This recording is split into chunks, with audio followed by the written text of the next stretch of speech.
चिंतन उसे कहते हैं जिसमें कि भूतकाल के लिए विचार किया जाता है। भूतकाल हमारा किस तरीके से व्यतीत हुआ इसके बारे में समीक्षा करिए। अपनी समीक्षा नहीं कर पाते, आप दूसरों की समीक्षा करना जानते हैं।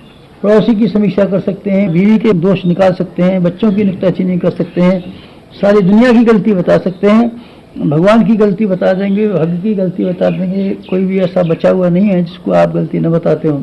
लेकिन अपनी गलती तो आप विचार भी नहीं करते।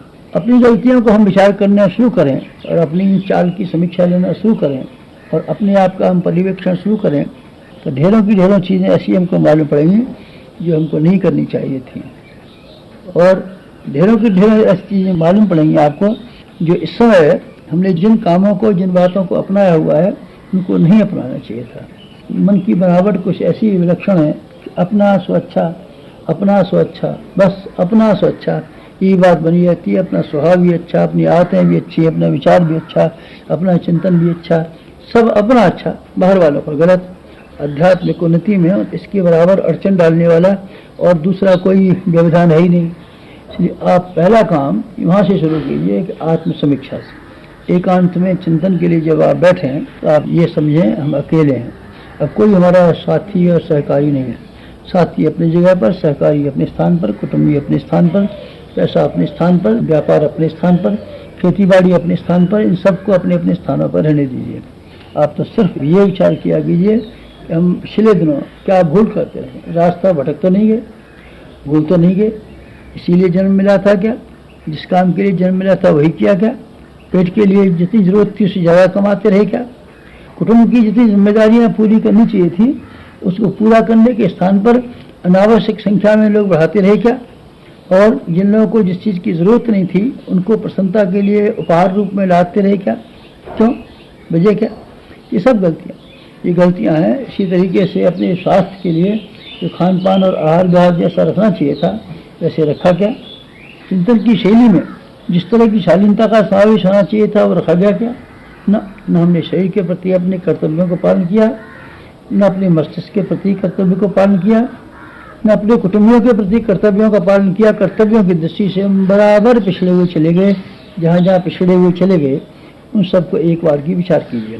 क्यों विचार करने से क्या फ़ायदा। ये फ़ायदा है गलतियाँ समझ पाएंगी तो सुधार की भी गुंजाइश पड़ेगी, गलतियाँ समझ में नहीं आएगी तो आप सुधारेंगे क्यों।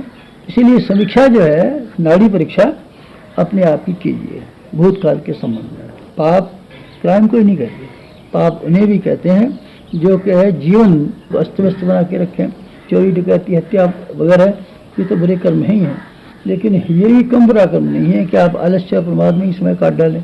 आप अपने स्वभाव को गुस्सेबाज बना के रखें, ईर्ष्या किया करें, चिंतन और मन को अस्त व्यस्त बना के रखें, ये भी कोई ढंग है।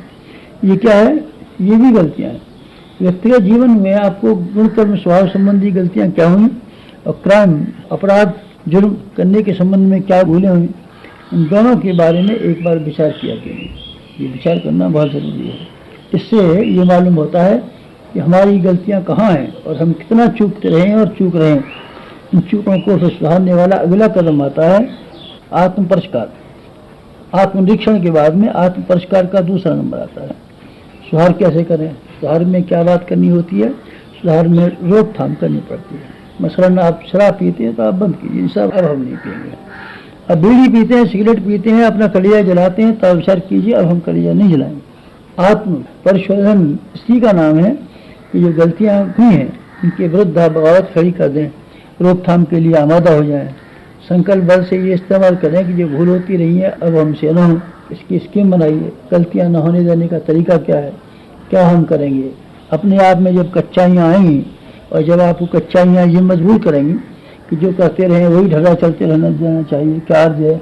अपने साथ में पक्षपात और याद करने का जब आपका मन उठे तब आप उसके मन के विरोधी हो जाइए, मन को निगृहित कीजिए, मन को तोड़िए, मन से लड़ाई कीजिए।